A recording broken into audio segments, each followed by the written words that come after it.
Hello, everyone, and welcome to Slash Film Daily for Monday, August 12th, 2019. On today's episode, we're going to talk about what we've been up to at the water cooler. This is Slash Film Editor-in-Chief Peter Sciretta. Joining me on today's podcast is Slash Film Managing Editor Jacob Hall. Hello, hello. Weekend Editor Brad Oman. Hey, that's me. Senior Writer Ben Pearson. Hey, what's going on? And writers Hoai-Tran. Hey, everyone. And Chris Evangelista. Hello, folks. So, guys, I'm back. I'm back from Las Vegas. I was there for a week for a magic convention I talked about last year on this podcast. I returned for my second time. It's a magic convention called Magic Live. So this is a convention for magicians. I'm not going to talk too long about this because I know some people don't like me talking about magic.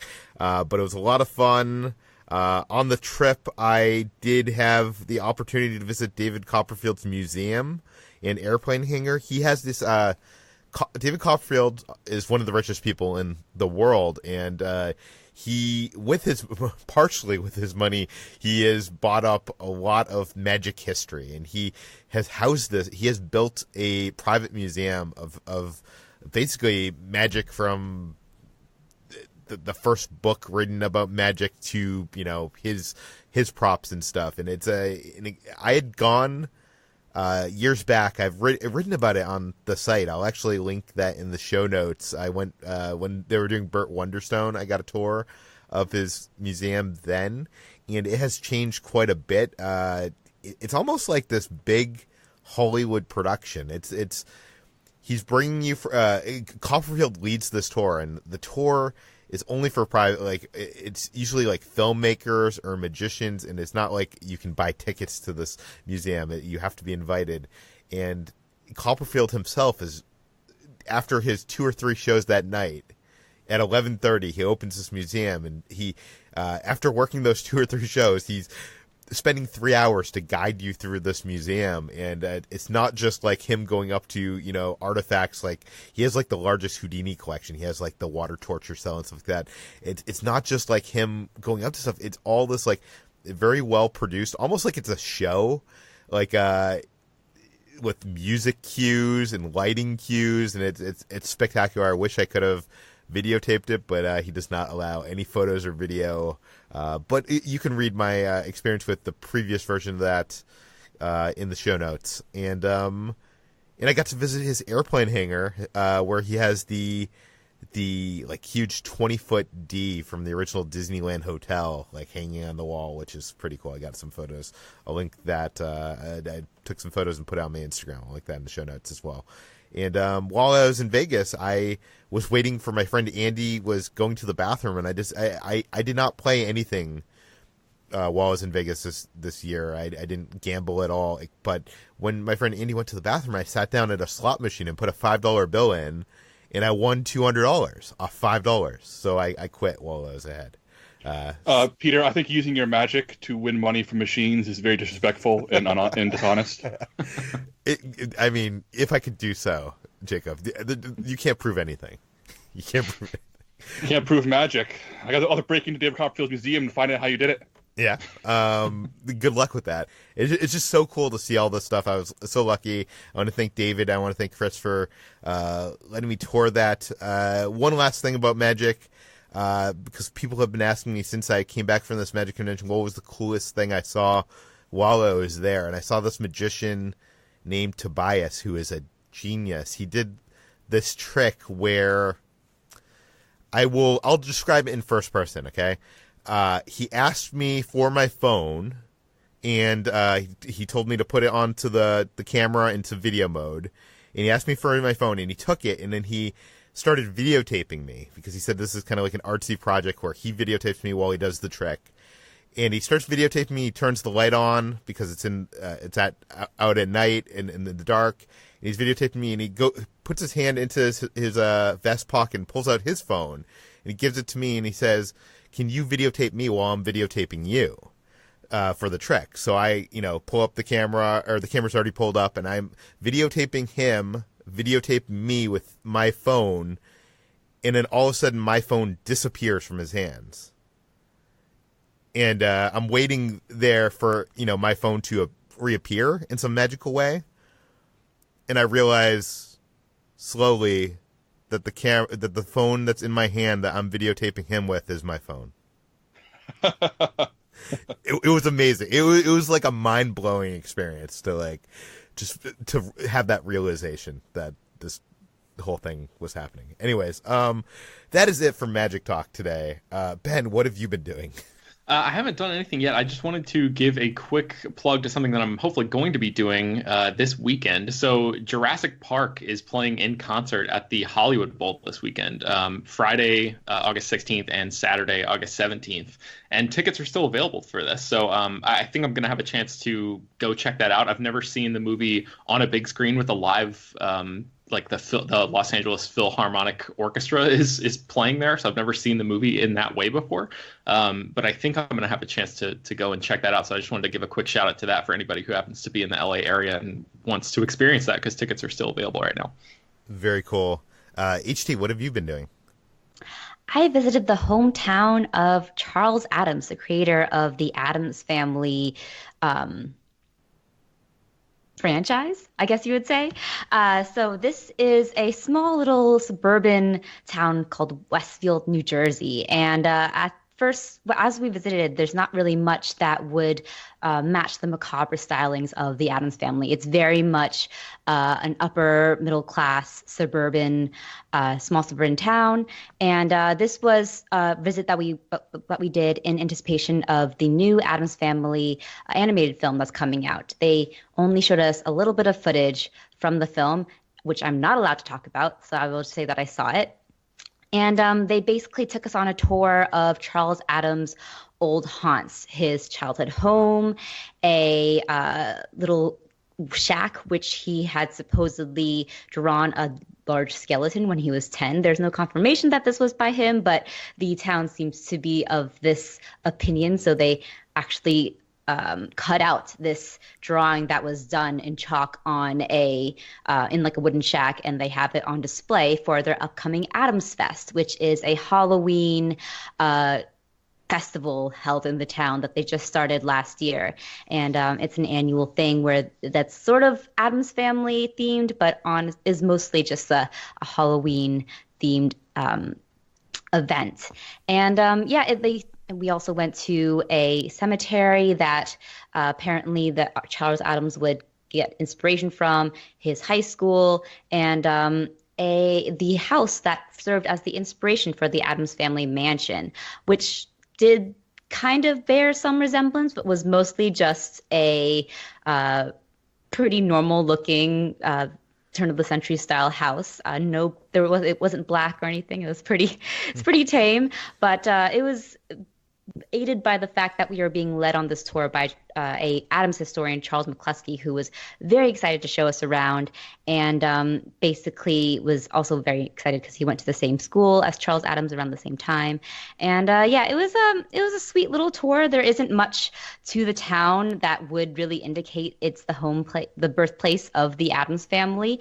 Westfield, New Jersey is kind of nothing much to be said about it, except for I think two sort of unnerving cases involving the murderer John List in like the 70s, and a more recent case called The Watcher House, which will actually be the subject of a Netflix documentary soon, and it is still unsolved. So those are kind of interesting to learn about, but that wasn't really the focus of this trip, which I went to last week, and she'll be seeing a write-up on the site sometime this week. Very cool. What else have you been doing? I saw some early footage of Gemini Man, the Ang Lee film starring Will Smith, and Will Smith as the younger Will Smith. I talked about it a little bit on last week's episode, I think on Friday, so I won't go into it, but the footage was interesting. It was the technology that they used to quote unquote de-age, although they emphasized that wasn't de-aging, it was a new digital recreation of young Will Smith, was pretty seamless, but I didn't see much of it to really get a good picture of what this movie will be like. I kind of got a video game meets mid-2000s action movie vibe, but perhaps it will be much better than that. So that was interesting. I saw a couple of clips from that, and I talked about in the last episode. And I also did another thing, movie related, but not really coverage related. I went to an A24 public access screening of Good Time.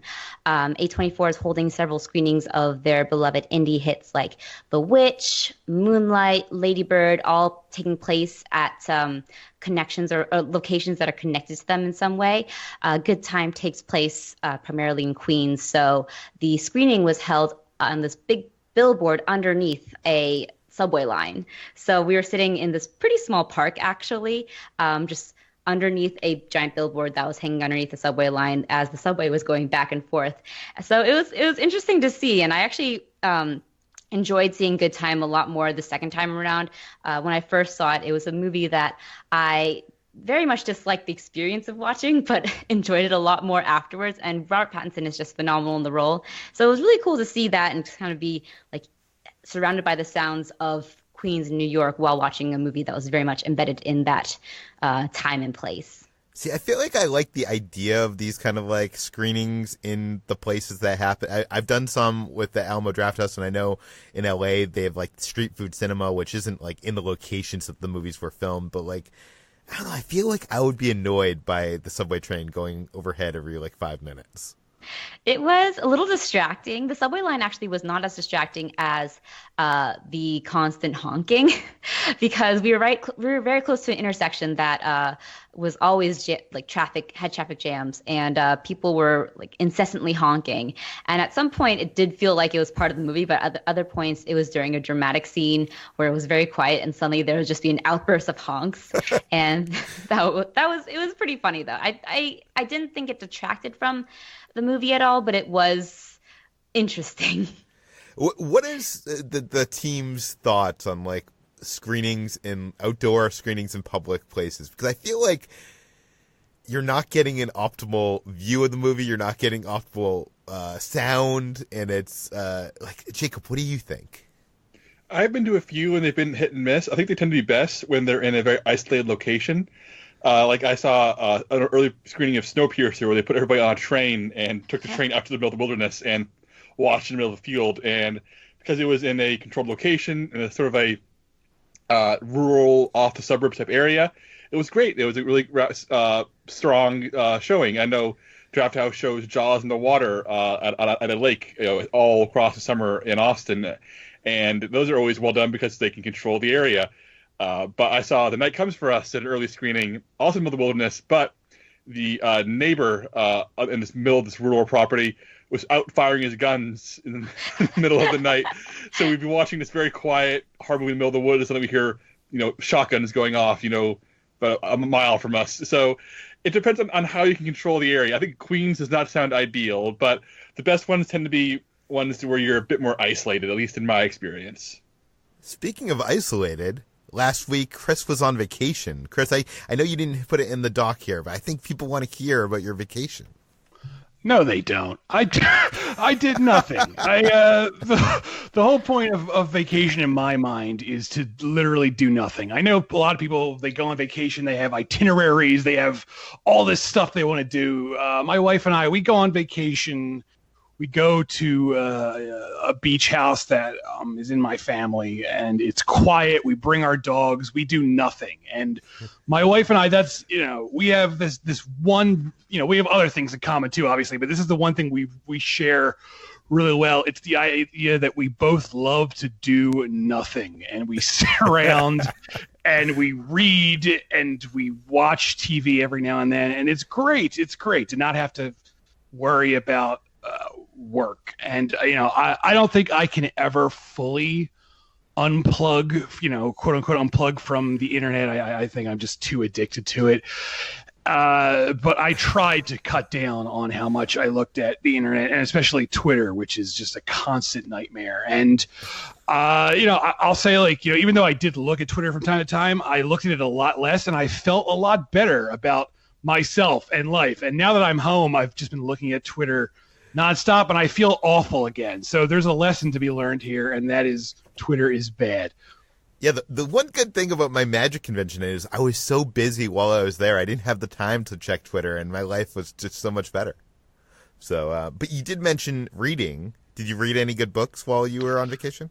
Yeah, I read a few things, but there's the one thing I wanted to talk about is I reread Doctor Sleep, which is the sequel to The Shining by Stephen King, which has been turned into a movie that's coming out this year. And I read this book when it first came out, and I've said this before, I did not like it when it came out. I did not care for it. And since then, I've heard from several people whose opinion I value telling me, like, no, it's actually good. You should give it another chance. So, I was on vacation. I was sitting on the beach. I figured, you know what, I'm gonna give this another shot. So I read it. I finished it in like 2 days, and I will say I liked it a lot more this time.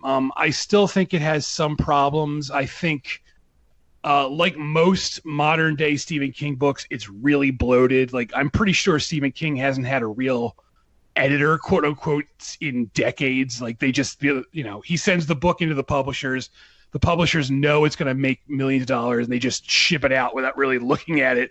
And, a real editor would have suggested he cut down a lot of stuff and made it a little more tight. But beyond that, it is better than I remember it being. I think the reason I disliked it so much is I was expecting it to be a sequel to The Shining, because that's how it was marketed as. And it's really not that, even though it has characters from The Shining in it, and it takes places in locations from The Shining.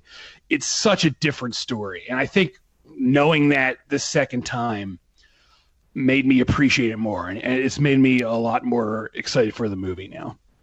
Well, very cool. Dr. Sleep, you can get that in bookstores. Ben, what have you been reading? With Rian Johnson's Knives Out coming out later this year, I've been trying to dive a little bit more into the writings of Agatha Christie, who is like one of the most famous mystery novelists in the world, and was a huge inspiration to Rian Johnson for the creation of Knives Out, which is very much like an Agatha Christie style murder mystery, where like he has a detective who is inspired a lot by Hercule Poirot, who is Christie's main detective character, and that person is played by Daniel Craig in this new movie. So anyway, I read Death on the Nile, which is sort of a quasi sequel to Murder on the Orient Express. It takes place within that same literary universe that Christie created with Poirot and all of his various cases. And the story is basically about this rich heiress and her new husband who happen to be going on this, taking like a honeymoon on a boat that's on the Nile. They happen to be on the same boat that Poirot happens to be on, and there are deaths on the Nile. And what appears to be a very simple, clear-cut case, of course, is nothing but, or not even close to that. It's way more complex, and the book is just like, if you've read Agatha Christie's stuff before, it's very much in that same vein. You know what you're getting into, and I just really enjoy stepping into that sort of literary world and having Poirot whisk me away with, making Sherlock Holmes style observations that no human would ever actually make. But I just like being sort of entranced and aghast, agape at all of the crazy observations and details that character discovers. And I think Christie does a really great job of laying it out and throwing twists in at just the right times. So that is Death on the Nile, and that book is actually being made into a movie that Kenneth Branagh is going to be in. He was in Murder on the Orient Express in 2017, and he's reprising the role and directing this sequel, which I think is going to be coming out in 2020. So if you want to read the book before Death on the Nile, the movie comes out, you got a little bit of time to do that. By the way, what is your feeling on reading books before seeing the movie? Like, does that spoil the movie? Or, like, would you rather read the book before seeing the movie, or see the movie and then read the book? I used to think that I wanted to wait and watch the movie first and have that be like the primary, like my primary entry point into a story. But now, as I've gotten older, I feel like, and maybe it's just that I enjoy reading for pleasure more than I did when, over the past 10 or 15 years or something, just being in college and high school and like having so many books assigned to me that I didn't want to read. It sort of made reading feel like a punishment. So, but now that I've sort of come out of that and gotten back into reading for pleasure, I think for me, I if I have the time, I would like to try to read the book beforehand, because that's the original text, and it's always just sort of fascinating to see how the two compare.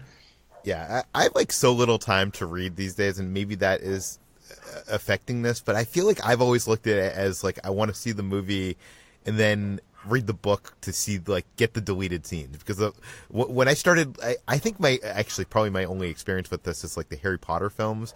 Like I started reading ahead of the movies, and I feel like the films started getting disappointing because you have the expectations that they're going to have everything that's in the book or be in the book the way you imagined from the book, and I feel like those expectations ruin the experience. And I love movies so much that I want to, I don't know. I guess I want to be unsullied for the movie in some way. Anyways, okay, let's move on to movies. Let's talk about movies. Scary Stories to Tell in the Dark came out. HT, you saw this, right? Yes, I reviewed Scary Stories to Tell in the Dark for the site, and I enjoyed this film. I think it's very much a film catered towards a younger demographic. It's horror for kids, yet it doesn't pull its punches. It's the scenes are somewhat pretty horrifying and deal a lot with body horror. And I actually had never read the books when they came out. I didn't really have an association with them, although I realized as I was watching the films that I recognized some of these stories just from retellings and from campfire stories. And Alvin Schwartz's had actually collected a lot of these stories from sort of urban legends and campfire stories that had that were around at the time. And I think that Scary Stories to Tell in the Dark, the film, actually does a great job of kind of capturing that campfire story perspective. It feels very much like a new mythology, a new urban legend that is that they kind of create the world in this film. And they do a good job, I think, of connecting the very small segments into a larger narrative. The narrative itself is a little rote. It's a haunted house story about these kids who enter a haunted house and steal a book from the house that had belonged to a young tortured woman, and they realize that the stories are slowly writing themselves and coming to life. So it has some political messaging too, which I think doesn't quite cohere as well as it wants to, but overall it's a great horror for kids film that, again, doesn't look down on the audience upon which it's catering to. Chris, I know you were excited for this one, and you wrote a spoiler review, which we'll link in the show notes as well. What did you think? I liked it. I didn't love it. I think I appreciated it more than anything else. It has a really clunky screenplay. There's a lot of like awkward exposition lines, which I just can't stand that in any movie. Like at the beginning of the film, this guy comes out of a recruiting center and he's like, yeah, I'm going to Vietnam to shoot some commies. It's like, all right, this is terrible dialogue. You don't need to have him come out of the recruitment center saying that. We get what he was in there to do. But beyond that, I liked that it did have more on its mind than, I thought it would have, this political messaging that sort of works but doesn't, but I appreciated that it was doing that. But overall, I liked that it was sort of like this gateway drug for young horror fans. Like I can picture like someone, 13 years old or even younger who doesn't really know much about horror and sees this and, has their interest piqued and they're like, oh, I got to start checking out more horror movies. And I appreciate the movie on that front. It's not great. I would have liked it to be a little bit better. But I liked most of it. I will say, Chris, I think that the lack of polish, especially when it comes to the exposition, which also made me roll my eyes a little bit, kind of suits the type of movie that it's trying to do, it's trying to make, and especially one that's geared more towards a younger audience, a younger horror audience, that maybe this kind of messaging needs to be more on the nose. So that's why I was able to forgive it a little bit more for its kind of clunkiness. But yeah, I agree. It's a little bit not as polished as it could be. Jacob, you also saw this? Yeah, I liked it quite a bit, probably a little bit more than HT and Chris from the sound of things. And I think it's funny that someone on Twitter tried to argue with me that this film is in no way political, which is hilarious because this movie wears its politics on its sleeve in such a blazing way. I mean, it's as political as anything Guillermo del Toro has, had his fingers in the past, like Pan's Labyrinth or Devil's Backbone. Always trying to work, supernatural horror into the DNA of a society at a certain time is what he does. So the fact that he has a hand in the story and was the producer on this and almost directed it, it's very, very clearly something that he had his hands on. And I really appreciate that. I appreciate that it's using that social aspects, even if it's a little clunky at times. And yes, Chris is right. They literally have to come out and say, have characters literally state the themes at point to the camera practically. But it is a very scary movie. And Andre Alverdal, the director, who previously did Troll Hunter and The Autopsy of Jane Doe, he makes good, scary movies. And when the horror kicks in this movie, like there's a scene with the pale lady you see in the trailers, the scene with the jangly man, this guy is a creature who can take his body apart. It's just this, they're genuinely scary characters and genuinely sequences. And as HT said, the movie does not pull its punches. I can imagine a 13-year-old watching this, enjoying it, and being terrified, but still made for people that age. It is intended to be a movie that hooks kids in by not watering down what horror can be. And also points because this movie has the good taste to utilize Javier Botet, the Spanish actor, best known for appearing in every single horror movie out there, like Wreck and The Conjuring 2. He's a very tall, very thin actor. And Troy James, who is in season 4 of Channel Zero, a contortionist. They both are used to great effect as practical monsters in this. And the movie's one Doug Jones away from a bingo card of some kind. But I just love seeing, even though there's a fair share of CGI in here, I love seeing these familiar bodies being used to create practical monsters. It always makes me happy. And I really hope that we keep seeing more of them popping up in more movies like this. Okay, let's talk about The Farewell. Jacob, you also saw that movie? Yes, it's Lulu Wang's semi-autobiographical film. For those of you who don't know, we covered this out of Sundance, where it was acquired by A24. And for those of you who have not seen it or watched the trailer, the gist is Awkwafina stars as a young woman living in New York City whose grandmother living in China is diagnosed with cancer. But as is the case in China, her family is told, but not her. So the family gathers for a fake wedding to see her one last time, and Awkwafina's character struggles with the decision whether or not she should tell her grandmother or not. The cultural difference between America and China, where America would be, tell them immediately so they can prepare and say goodbye, whereas China, they want, they want to feel a family should bear the burden of the death instead of the person who's being diagnosed. And this movie is lovely. It tore my heart up, but then rebuilt it. I came out of this movie expecting to be heartbroken, but I did not expect the movie to rebuild my heart and make me feel stronger when it was over. It's so funny and so sweet, and the cultural divide between China and America is explored with such nuance, and I felt like I understood every perspective. I felt like I knew this family.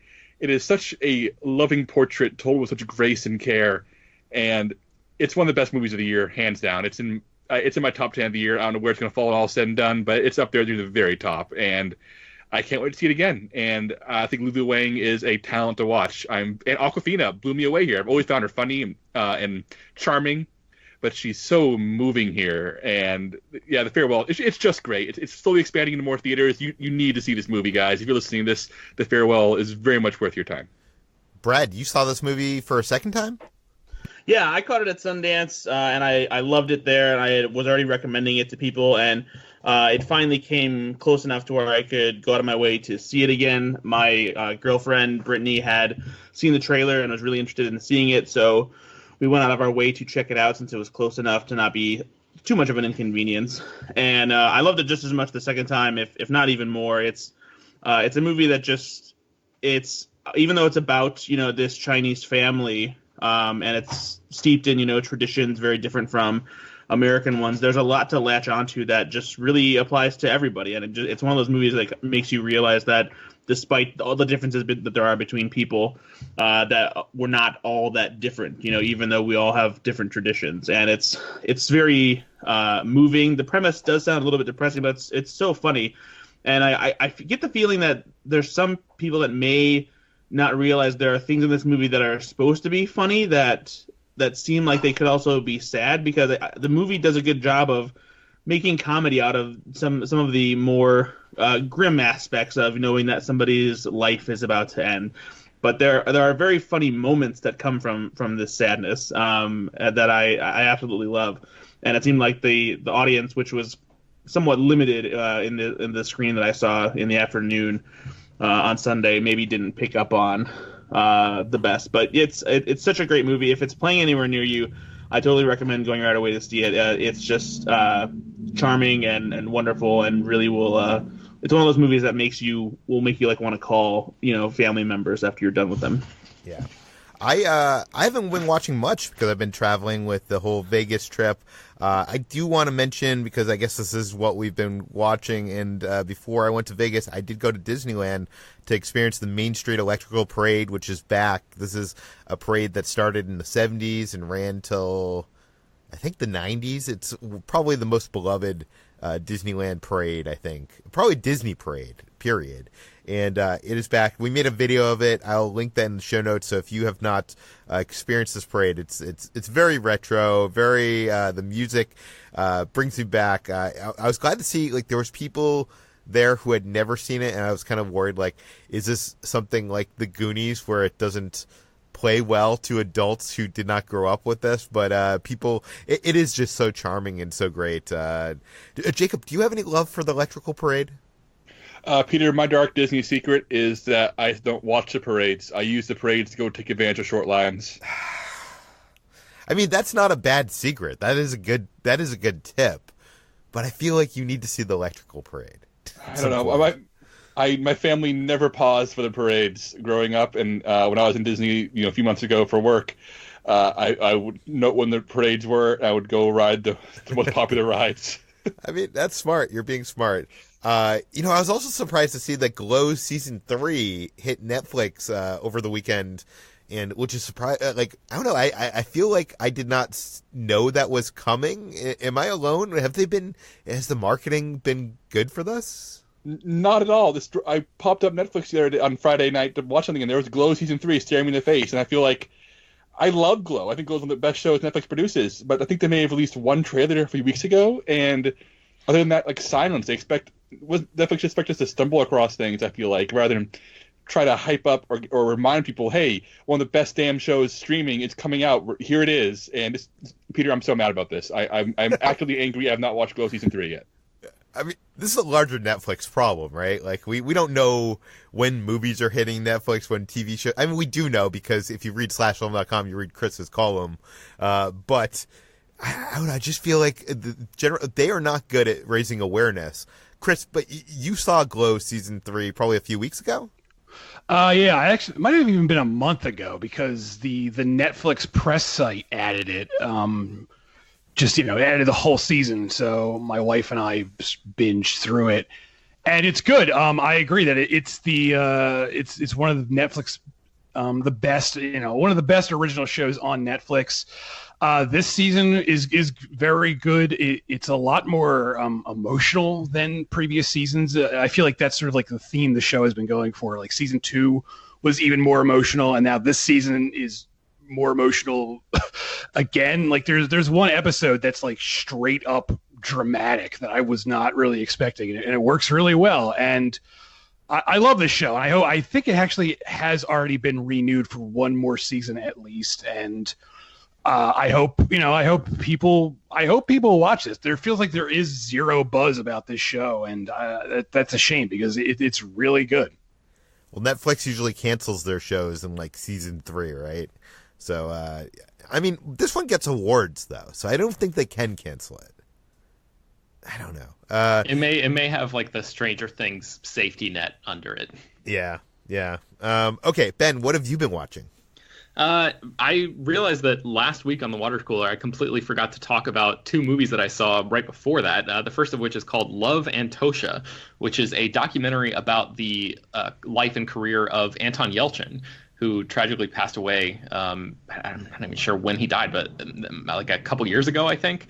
And he was just, this documentary is if you're a fan of his, if you liked him in anything, I think this movie is definitely worth watching. It's a really touching story that not only traces his career in film and features interviews with tons of people like Jennifer Lawrence and Chris Pine and Simon Pegg and like people that he worked with, but it also gets into his personal life and his relationship with his parents, which was just lovely. And his parents were a big part of the reason that this documentary got made. And man, it's just, and Nicolas Cage narrates the thing, reading letters that Anton Yelchin wrote to his parents and to his friends and emails and stuff like that. It's a very touching movie. I cried multiple times in it. Yeah, I mean, it was just so tragic the way that he died in this sort of freak accident. And this movie gives you insight into him as a person that you never would have seen, from his just from his movies. Like the way that he was endlessly creative and just talented in multiple fields. People who I don't know, there's just so much to uncover about Anton Yelchin's life, and I think this documentary does a great job of uncovering it. So it's called Love Antosha, and that's in limited release right now. I'm not sure if it's going to be expanding wide, but if you're a fan of Yelchin's work, definitely put this on your radar. Yeah. He died because he was pinned between his car and his... Is that what happened? Yeah, there was I think it was a Jeep or something, and it just it backed up and pinned him between I guess just like part of his driveway. There was like a little brick part, entryway into the gate or something, and it was just a total freak accident. And it was, man, it's just horrible the way that. Horrible. Really, really awful stuff. But Love Antosha is a great sort of tribute to him as a person, and it will definitely give you a greater appreciation for him, even if you're already a big fan. Yeah. What else have you been watching? And then, guys, holy crap, I saw what may be my favorite movie of 2019 so far, which is Parasite, the new movie from Bong Joon-ho. You saw it? How? Oh my gosh. Yeah, I saw a press screening like 2 weeks ago, and I cannot believe I forgot to mention this on on last week's episode of The Water Cooler, because I love this movie so much. It is incredible, and I think... I don't even really want to say what it's about, because I watched one trailer, like one little teaser that was around online, just to sort of get a sense of like, what even is this movie? I knew Bong Joon-ho directed it, but that was it. And the trailer I saw, I was like, okay, I kind of know what's going on here, but I really did not, because the trailer does a good job of hiding what the movie is really about. And the movie is just... it's so funny, but it's also a really, really dark thriller. And I'll just talk about it in loose terms, in that it's about class and society and this idea of rich versus poor. And it's all done with this incredible Bong Joon-ho style. And the performances, every single one of them are noteworthy, like good to... phenomenal. And I cannot wait for you guys to see this, because I want to have a really deep long conversation with y'all about what you think this movie is trying to get at, because I think the reason that I like it so much is because it sort of gets you to change your loyalties between two groups of characters so frequently that by the end of the movie, you're sort of like, you feel like emotionally wrung out. Like I don't even know who to root for anymore. What's going on in the story? It's so wild. There's so many like amazing twists and turns that I had no idea were coming.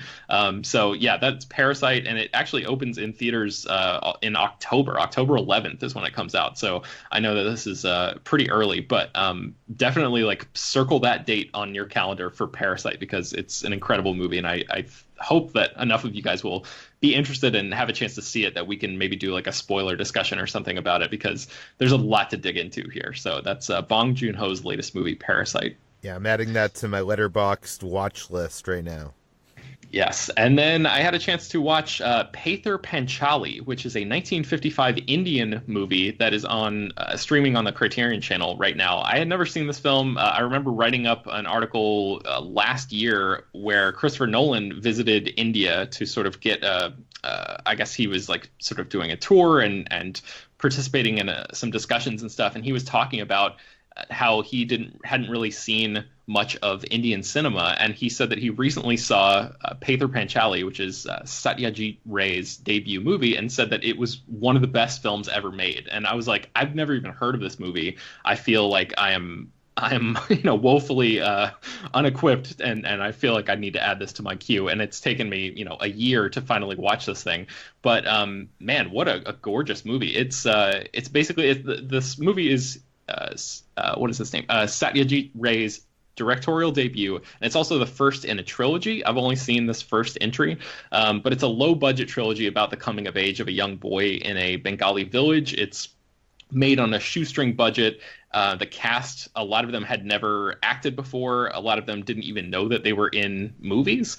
And the film went on to win all these awards and has become one of the most famous Indian movies ever made. So this movie definitely earns the acclaim that I've seen from it. It's, I don't know if I would say that it's one of the best films ever made, but I think it earns all of the because I guess it doesn't maybe live up to Christopher Nolan's particular hype in my mind, but it's really a tremendous piece of work. And I think anybody who's interested in sort of expanding your cinematic knowledge beyond just American films, if you want to dip your toe into Indian movies, but maybe not like the super stylized Bollywood kind of stuff, this is a much more grounded portrayal of a family in poverty and the hope and love and loss that comes with all of that, and it's really great. So it's called Pather Panchali. I think it's available on the Criterion streaming channel right now. Yeah. Go ahead. I was going to say, you're making up for all the movies I didn't see this week. So what else have you been seeing? Yeah, I saw a movie on Netflix called The Burial of Kojo, and I saw this actually because HT mentioned it on an older episode of The Water Cooler, and I had it in my queue and finally got around to checking this out. It's set in Ghana, and it's written and directed by Blitz the Ambassador, who is a musician, and this is his debut movie. It's like a micro-budget film about this girl who has this relationship with her father. It's basically like a magical realist type of movie, and it has, like I mentioned, a really, really small budget. And but Blitz was able to do this incredible thing with it where he captures these amazing images that should not be possible with how little money they had to make this movie. The acting is it leaves a little bit to be desired, and there's a couple drone shots that feel a little shaky, and maybe you couldn't have gone back and done that again, maybe taken a second pass at trying to grab that shot. But largely speaking, I think there's a lot to appreciate here. A, what do you recall about this movie? I know it's been a while since you've seen it. It has been a while. I feel bad because when you first mentioned it, I did forget that I had mentioned this movie, and I was like, what are you talking about? But no, this is a movie that really wowed me when I first saw it, and it's just such a gorgeous, lyrical, magical realism movie that definitely appeals to everything I like. And the visuals are just so arresting. And I feel like the acting, because it's more amateurish, kind of fits that naturalistic vibe. Mm-hmm. So I'm glad that you saw it. And it's a movie that kind of got buried on Netflix, which is a real shame. Yeah, and this is produced or distributed rather by Array, which is Ava DuVernay's distribution company. So she sort of put a little bit of her might behind it, and I think I hope that a lot more people check this out. I mean, I'm glad that it's on Netflix where it's really easily accessible for people.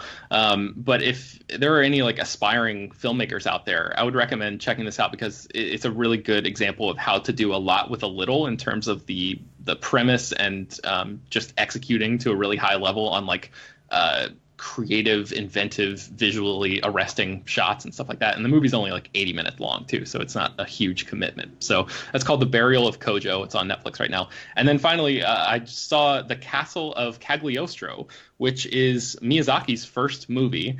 And I think this is the only movie of his that's easily available through easily accessible through streaming services right now. This one is on Netflix, and holy crap, I love this movie so much. I had no idea. I didn't even really know anything about this. I just knew that it was Miyazaki's first film, and I was like, okay, I've been, slowly making my way through Miyazaki's back catalog, and maybe I should just check this one out because it's easily accessible right now. And, just to be a completist, like I wasn't really going into it thinking that I would come out loving it, but this is like one of my favorite animated movies of all time. Like I saw it and was completely blown away. I love the story so much. It's about this thief who goes to this really tiny country of Cagliostro to try to sort of ferret out this money laundering scheme, and there is a princess and an evil count. I mean, it's like the perfect action fantasy story for me. I loved every single thing about it. I think it's like very close to a perfect movie. And it's really fascinating to hear about the character that's at the center of this thing, because he's a character who's appeared in like manga stories and all sorts of different things, different like TV shows and stuff before this movie. Actually, I think a movie before this movie. But you don't have to know any of that backstory. You can just go into this film and have like a singular experience with it if you want to. And it turns out that Miyazaki actually like made some pretty drastic changes to the character to sort of lighten him up a little bit, because he is apparently more of like a scoundrel, a rogue in some of the other iterations of the character. But he retains a little bit of an edge in this movie, but for the most part, it is just it reminded me a little bit of like The Princess Bride or something, like just a perfect story that has like romance and heart and humor and adventure and like some kind of fun technology stuff in there as well. So The Castle of Cagliostro is on Netflix right now, and I would highly recommend it. Do we know, I think we've talked about this in the past, but do we know why Miyazaki's films are like not easily accessible on streaming or even Blu-ray? I don't know. Actually, do you know? A good question. I think it might have to do with the fact that Disney used to have the international distribution rights to all Ghibli films up until I think the 2010s, and G Kids currently distributes Ghibli films on internationally, but it's very hard. I don't really know what the rights are specifically for their streaming, but it's difficult to say. Castle of Cagliostro is not a Ghibli film, so that might be why it's easier to access, but it is a little bit. I wonder if it has something to do with Disney and their sort of iron grip on the films, the animated films that they've had jurisdiction over. That might have something to do with it. So that's a good question. Yeah, if anybody knows the answer to this question, write in peter@slashfilm.com. I'm kind of curious myself. Jacob, what have you been watching? Oh, following Once Upon a Time in Hollywood, my wife and I decided to rewatch some of Tarantino's other movies. And guys, Pulp Fiction's still pretty great. I don't think you guys knew this. I don't think anybody out there knows this, but Pulp Fiction, the 1994 film from Quentin Tarantino, is still one of the best films ever made. It is still Jacob, pure electricity. Is this your newest hot take? It is my hottest take. Pulp Fiction is a good movie, guys. I'll stand by this one. I'll fight to the death over this one. But seriously, it's fascinating to watch it now and so many decades, 25 years after it came out, and after so many people have tried to water it down by mimicking it, it is still like just a vital, alive piece of cinema. In fact, the only Quentin Tarantino movie that's better is Inglourious Basterds, which is also streaming on Netflix. They're both streaming, by the way. And Inglourious Basterds, I think, it's aged into Tarantino's best movie, and I find it endlessly rewatchable. I find it to be so darkly funny, so sharp, such a great 2.5 hours spent with fascinating, ugly, delightful characters. I just want to do a quick poll of the room. Is Inglourious Basterds better than Pulp Fiction? I want to see where Slash Film stands on this. I already know the answer. I know what's going to happen here, but I'm going to be the dissenter here and say that Pulp Fiction's better. Inglourious Basterds is better. Inglourious Basterds is better, but only because I feel like Pulp Fiction is so early in Tarantino's career that he was still kind of finding his footing. I'll go even further and say not only is Inglourious Basterds better, but Pulp Fiction isn't even number 2. So Inglourious Basterds is Quentin Tarantino's best film. It goes Inglourious Basterds, Jackie Brown, then Pulp Fiction. That's the only correct order, and I will have no arguments. Chris, you're wrong. But nope, I am absolutely not wrong, Peter. I'm sorry. Although I'm increasingly convinced the order may be Inglourious Bastards, Pulp Fiction, Once Upon a Time in Hollywood. Jacob, what did I just say? No argument. Chris is right. Yes. By the way, when I was in Vegas, when you are a movie writer who is at a convention of magicians, all the magicians want to do is talk to you about movies. And I was shocked at how many people in the normal, it's very rare where I break out of the film Twitter bubble. Even when I'm in LA and I go to movie screenings and stuff like that, you're in LA and it's kind of like that film bubble. But here in Vegas, talking to all these magicians and stuff about movies, and a lot of them had seen Once Upon a Time in Hollywood recently, I was shocked to hear how many of them either were bored, walked out, or did not like Quentin Tarantino's latest film. Peter, stop being a magician. This is terrible. This is a bad look for you. Yeah, Jesus Christ.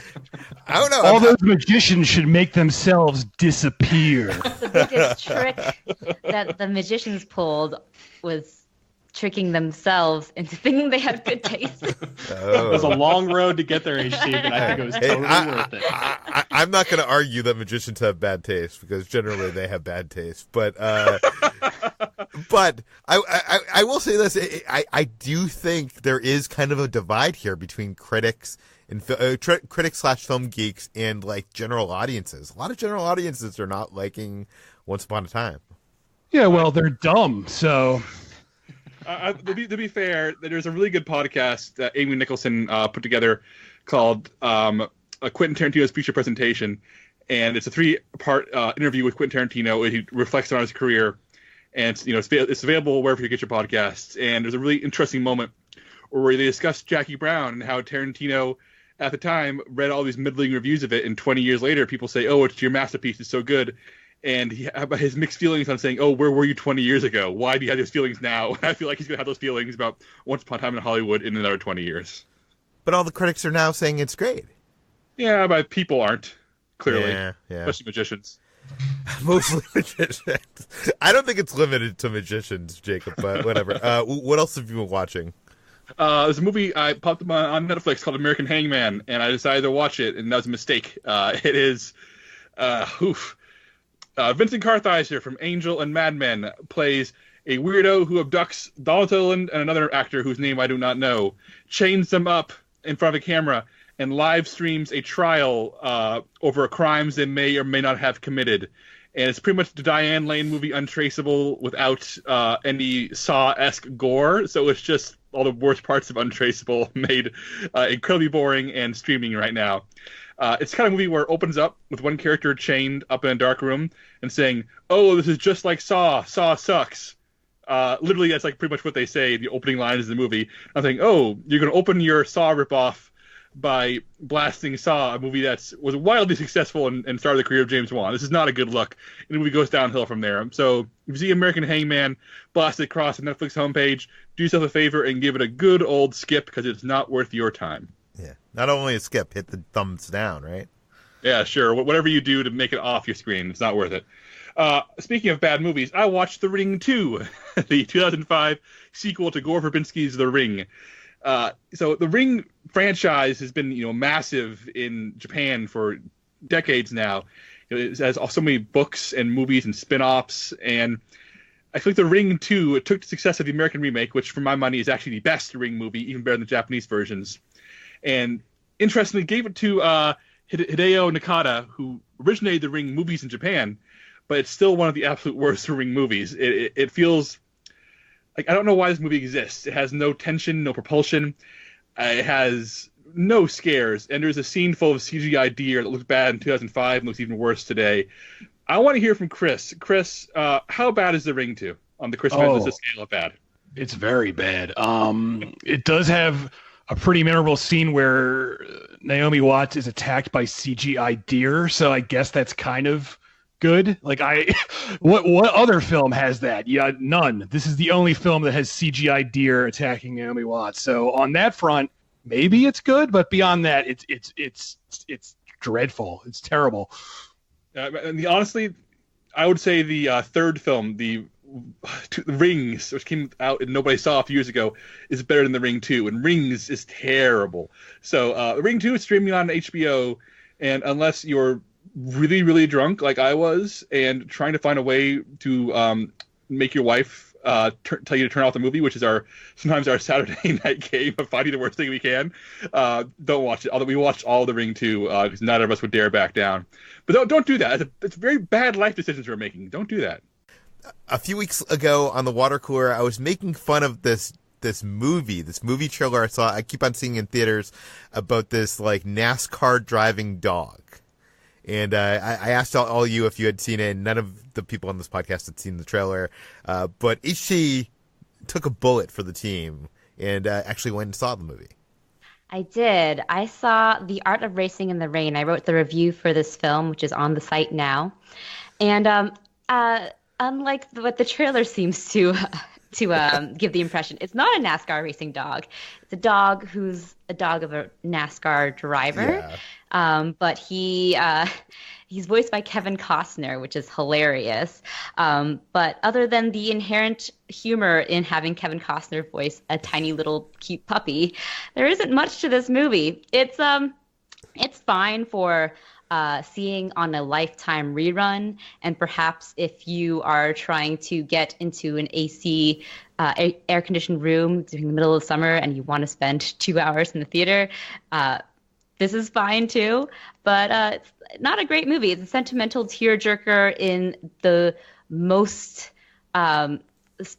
sentimental possible way. It stars Milo Ventimiglia as the driver who buys a puppy, voiced by Kevin Costner, and it just wait. Does he hear the voice, or are we just hearing the voice? We're just hearing the voice because it's the puppy who's telling his life story. At the beginning of the film, actually, he's on his last legs, and he starts to think back on his life like he's a musician in a biopic or something. And it's fine. It's fine. Honestly, there's not much worth talking about. It's as by the numbers, mawkish, sentimental movie as you could imagine. And I don't know how they got Amanda Seyfried and Milo Ventimiglia in this, especially Amanda Seyfried, who plays like this doomed angelic wife, and is a very unforgiving role. So it's just it's not worth your money unless you are you have AMC A-list and are craving a manipulative tearjerker. Actually, a very important question. Yeah. Does the puppy version, like the very young version of the dog, still have Kevin Costner's grizzled old man voice? It does, which is, again, hilarious. Well, at least in this dog movie, the dog's not dying over and over again. Right? No, it only dies at the end. Oh, and, spoilers.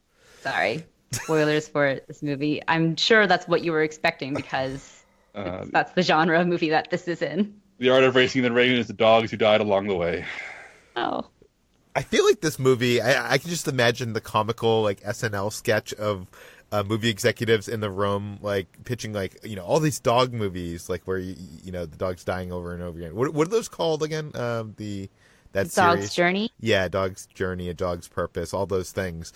And they're like, and This Is Us is popular. Let's get one of the actors from This Is Us and make a dog movie with him. That's what I think happened. That's basically the premise of this movie. Yeah. There is power to the image of Milo Ventimiglia holding a tiny puppy in his arms. So that's it. That was good. That one shot of him holding a tiny puppy. I was like, okay, I guess this is what I'm here for. I'm conflicted, guys. Should I cut out the spoiler of this movie? Like, is anybody going to care about this movie on one hand? On the other hand, I feel like... The opening scene is the dog dying. I think we're safe. Oh, is it? Yeah. It's okay. Him in his dying days, thinking back on his life. Oh, okay. Okay, yeah. Yeah, it's not a spoiler. There you go. That's the answer to that. HT, what else have you been watching? So I saw Lady Snowblood, which is the film that is kind of the basis for Tarantino's entire personality and played a huge part in his inspiration for Kill Bill, specifically the sort of 70s grindhouse approach and the visual style and flares of this film.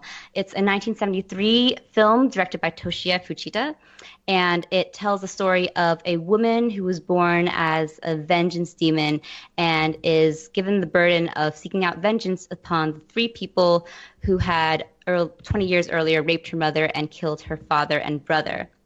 And I had gone into this film kind of expecting it to be a little bit more low budget and kind of hokey, and it is to an extent, but I was surprised to find that it was exceptionally well made and had some real respect for the sort of poetic visuals and artistry that kind of elevates it more over what American and European grindhouse of the time. And I think there are even some Kurosawa alums in there who kind of elevated the film and their acting choices and their more naturalistic performances. And I will say that the main actress, Meiko Kaji, is excellent as well. This is a film that I saw on the Criterion Channel. I highly recommend it. It's just a beautiful, really over the top, but really gorgeously made film that definitely Tarantino based a lot of his personality around. And if I remember, during the trivia for Kill Bill, he had made the cast and crew actually watch this film when they were in between scenes. So it has its influences all over Kill Bill for sure. Very cool. And that is Lady Snowblood. Okay, let's move on to what we've been eating. I while in Vegas, I didn't eat anything very exciting for most of the trip because I was stuck in the Orleans hotel and casino, which is not very great. But I did, before the convention got started, got to go over to the Cosmo and the Cosmopolitan Hotel and Casino, where they have a new it's not a food court. What do they call those now? That it's like an upscale food court, food hall. They call them food halls. They now have a food hall over there, and they have Hattie B's Hot Chicken. And I've heard about Hattie B's. Hattie B's is a Nashville staple, and I think we talked a few months ago about Howling Rays in Chinatown in Los Angeles and how they're kind of like this popular thing. Me and Ben both tried it and loved it. I was excited to try this because this is like one of the originators. This predates Howling Rays, and it is in the Cosmo. I got some hot chicken tenders there, and I got some banana pudding, and I want to say it was awesome. I don't think it's better than Howling Rays, but I will say the banana pudding was incredible. So if you were ever in Vegas staying at the Cosmo or near the Cosmo, check that out. They have a new food hall, which has like a lot of good-looking food there. So, yeah, just check that out in general. Brad, what have you been eating lately? So the movie What If, starring Daniel Radcliffe and Zoe Kazan, introduced the concept of this sandwich known as the Fool's Gold Loaf into my life. Apparently, this is something that is well known because it is considered to be Elvis Presley's famous sandwich, and I hadn't heard of that until I had seen the movie What If. And the Fool's Gold Loaf is apparently a sandwich that is made into an entire loaf of French bread, where you cut it in half, carve out a big part of the inside of the bread, put an entire jar of peanut butter on one side, an entire jar of jelly on the other, and put a pound of bacon in the middle. Brad, hold on. This sounds irresponsible. It does sound irresponsible, and that's why we did not do. My girlfriend and I did not make the full sandwich. We made a much smaller scale, palatable version that would not kill us. So because we found some, like a small French bread, and we made it and cut it in half. So we just had one sandwich to ourselves with not nearly as much peanut butter, jelly, or bacon. And it's a very good sandwich. It's more like I think it's better suited as almost like a dessert rather than like a sandwich for a meal, because it is very sweet because of the peanut butter and jelly. It mixes really well with the bacon. It would even make a good breakfast sandwich, I suppose. But it did make me want to put bacon on just a regular peanut butter and jelly sandwich whenever I decide to have one. It's even lessening the number of the amount of ingredients that we put in it. Since we didn't put in a whole jar of peanut butter, the peanut butter still is pretty heavy in the sandwich, so probably need to just like pull back on the peanut butter even a little bit. But the like I said, the mixture of the taste of those three things in a sandwich is actually really good. Interesting. I feel like this is the sort of thing that you could find somewhere in Austin. Jacob, have you ever heard of this before? I've heard of it. I didn't know it was called this. I've never had it, but I have seen plenty of peanut butter jelly and bacon combinations scattered all across the city. Yeah. Okay. Brad, don't have the whole thing. No. Even after having like this much smaller version that we did, I don't know how Elvis Presley could eat an entire one of those sandwiches. But it does explain why he did die so early. Yeah, Brad, we care about you. We want you to live. Do not start eating these sandwiches. This is my life now. Okay, let's talk about what we've been playing. Jacob, what have you been playing this week? Peter, you weren't here when I talked about Horrified, the new Universal Monsters board game that's now available at Amazon, Barnes & Noble, Target, etc. I'm very interested in this. Like, I know it's a mass market game. Is it any good? Yeah, as I talked about last week, it's really good. And we're working on a review right now for the site. We're getting a few more games in to make sure we test it out from all angles. But for a game that's $35 and available at your local Target, it's exceptionally good. It is a pandemic level, medium level family game. But the theme is great. The mechanics work. The one note I want to make, the reason I have a follow-up statement here about it, is that it is tougher with more players because the game is timed by a monster deck of cards that activate the monsters on the board. And the monster deck remains the same size whenever you play with different player counts. So when you play with two players, there's room for error because if you make a mistake, you have to wait one turn, it's back to you, and you can rectify it. Whereas with 5 players, there's still the same number of turns spread across 5 people. So communication and coordination becomes far more important with a higher player count. And game setups that we are breezed through with 2 players became genuinely challenging with 5 players. So that's just a little note for people who may be picking up Horrified, is that it is a harder game with 5 people. It's not a worse game. It's actually, I think I may have enjoyed the 5-player game more. Because it definitely required the table to be in constant communication to really coordinate. But just a heads up, it is a very good game, and I'm looking forward to playing it more, and looking forward to them inevitably releasing expansions to add more monsters into the game. Jacob, this is why hobby board games usually have like this long, drawn-out setup process of like adding and removing cards, because it adjusts that balance. But with a mainstream game that you can buy in the at a big store, like people don't want to go through that setup process. So what do you feel about that? Like, do you think there should be a balance, like changing setup, or do you think that like just leave it out because people don't want it? In this case, no, because this game is $35 and intended for families. Families who, put it this way, this is for people who are, yeah, but these families of 4 or 5 are going to be like, This game's hard. Yeah, it is hard. But the game does scale in other ways. Like, for example, you can add or subtract the number of monsters. You can face 2 monsters, or 3 or 4, or even 5 if you're crazy. So if you're having trouble, with 3 monsters, play with 2. If you're breezing through with 3 monsters, play with 4 monsters. So the game scales that way. So we played a 3 monster game with 5 players, and we got our asses kicked. Whereas we played a 4 monster game with 2 players, and we squeaked by.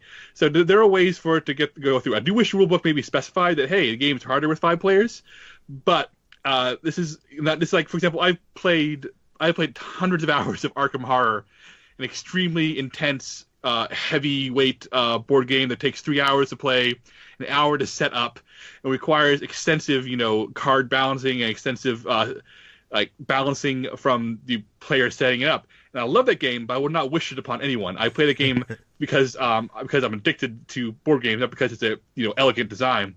Whereas the beauty of Horrified is that, in addition to being a thematically well done game, somebody who's played Pandemic or has played Munchkin or has played games that are intended for people who are new to the hobby or people who are looking for a lighter game can have it set up in 5 minutes and be playing immediately. So it's really hard for me to want there to be more rules, and the game is already, for its weight class, very simple. I hate to take a left turn here, but I have to ask you, Jacob, does your Alamo Drafthouse, like the Alamo Drafthouse in LA, has a selection of board games that you can that are open, and they have like tables, and you can just break them out and play them with friends, order some beers, and you don't have to, pay any money to do so? Does like any of the Austin Drafthouse draft houses offer that?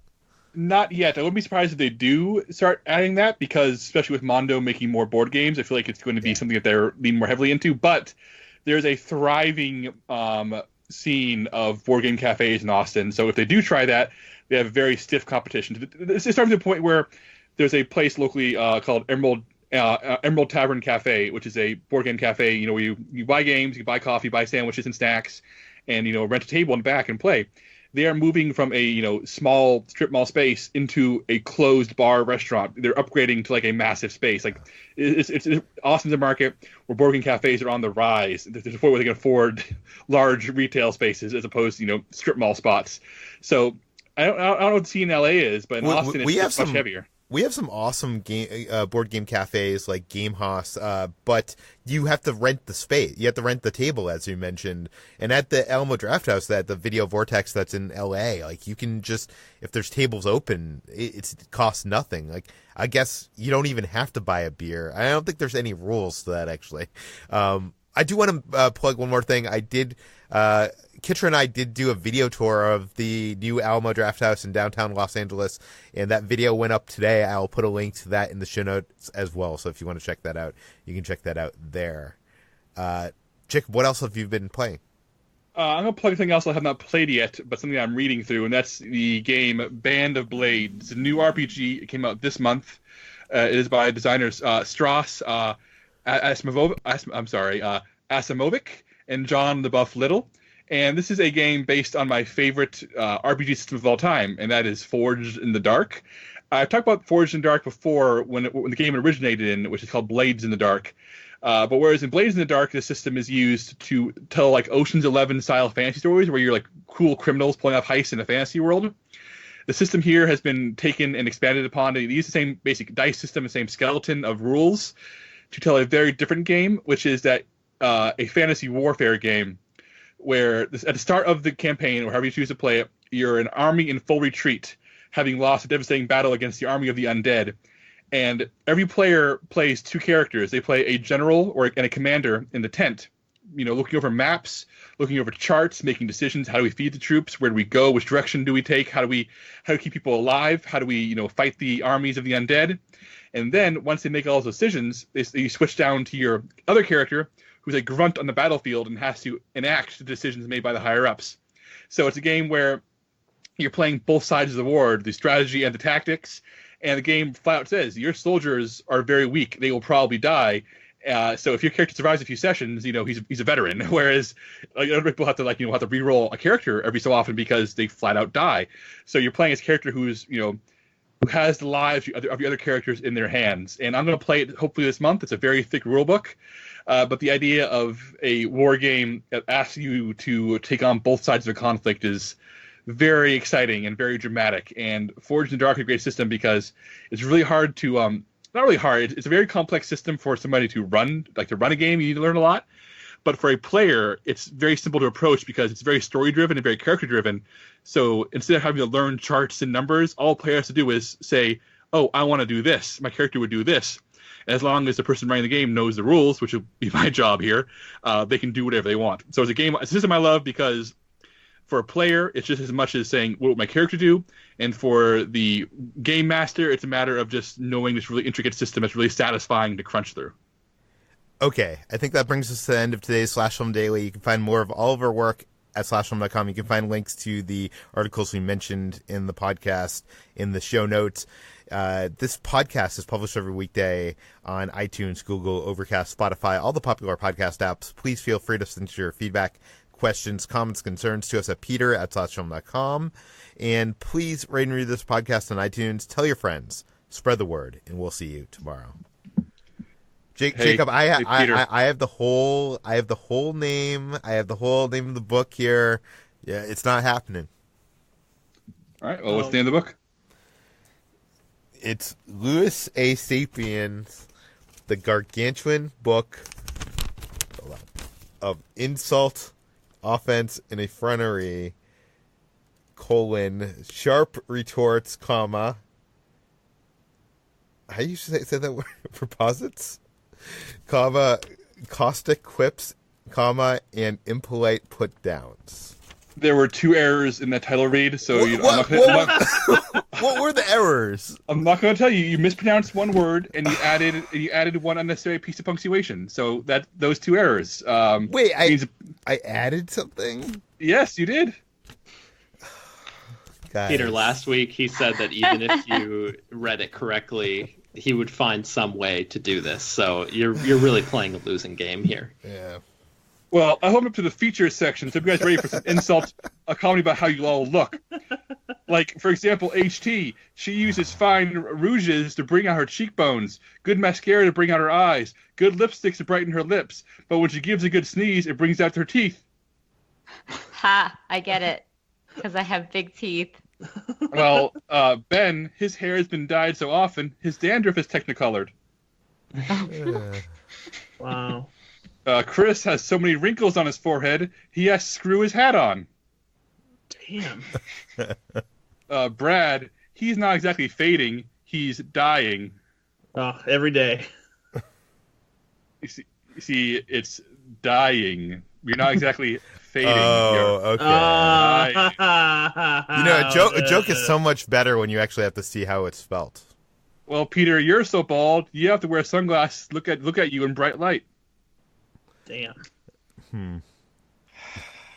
This is rough. Well, Brad, your hair is departed in the middle. And Chris, he has a new haircut. The only trouble is the crew is bailing out. What? Wait, Chris has a new haircut. The only trouble is the crew is bailing out. It's a crew cut, and then they're Oh. Wow. Yeah. This is I love when I get my jokes explained to me. Yeah. Well, HT, there's one proverb that really depresses you. Hair today, gone tomorrow. Hair I guess today, I'm balding. gone tomorrow. like See, the hair sounds like That's you. enough, Jacob.